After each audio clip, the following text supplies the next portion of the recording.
At high noon, when the sun should be at its peak, the sky is a sickly, pale yellow. A thick, dry fog blankets the village, and the air is biting cold.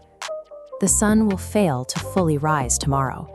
It will remain a dim disk for 18 months, a duration that shattered every known seasonal rhythm. We know this happened because eyewitnesses documented the phenomenon in real time. In the Byzantine Empire, Procopius recorded that the sun gave forth its light without brightness, like the moon, and contemporary letters noted that even at midday, people cast no shadows on the ground. The dimming was synchronous across the hemisphere. 6,000 miles away, Chinese court records from the Northern Wei dynasty noted that stars remained visible during the day, and a mysterious yellow substance fell from the sky like snow. Without direct sunlight, the atmosphere cooled rapidly. Summer crops withered before they could sprout. In August, heavy snow blanketed regions accustomed to sweltering heat, signaling a total failure of the agricultural cycle. From the Mediterranean to the mountains of Asia, this anomaly broke the fundamental patterns of human existence, trapping the world in a freezing, sunless reality that lasted for over a year.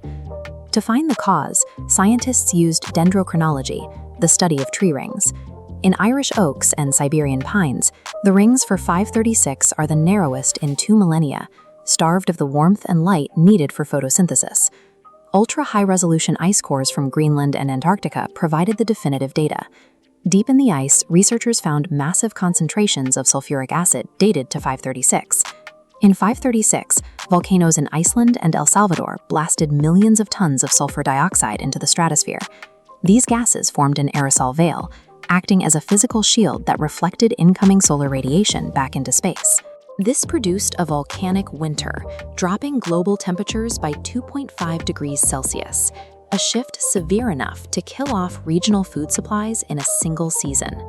A single geological event thousands of miles away dictated the survival of everyone on the planet, as the very air became a barrier to the sunlight needed for life.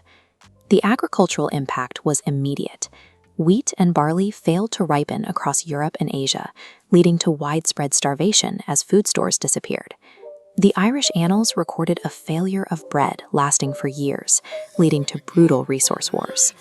To survive, people retreated to fortified structures like crannogs, artificial island forts designed to protect small communities from their starving neighbors. On the Eurasian steppes, the freeze killed off the livestock nomadic tribes relied on for food. These displaced populations migrated westward, putting immense pressure on the borders of a weakened Byzantine Empire. In 541, a second catastrophe hit. A malnourished and displaced human population became the primary host for Yersinia pestis, the bubonic plague. This chart shows the direct correlation between the climate and the crisis.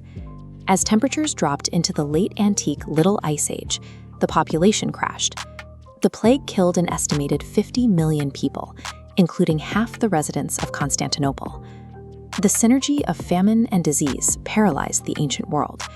With half the labor force dead, trade routes collapsed and the Roman effort to reunify the Mediterranean disintegrated.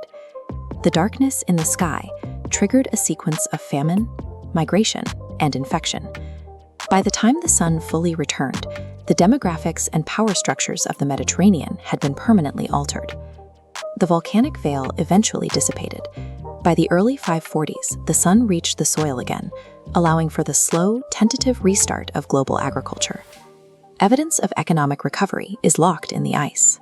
Scientists found a spike in lead deposits starting in the 640s, a byproduct of silver smelting that confirms the return of heavy mining and large-scale trade.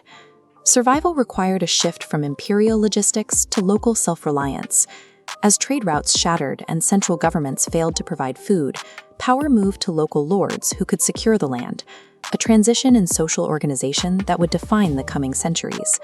The disaster reveals the fragility of specialized food networks. Today, our global supply chains rely on the same predictable seasonal cycles that failed in the 6th century, but on a scale that leaves no room for error.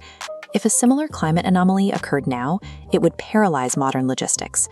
Without a summer harvest, international trade would stall, and global grain reserves would be exhausted in months. Humanity has a stubborn capacity to adapt to extreme stress.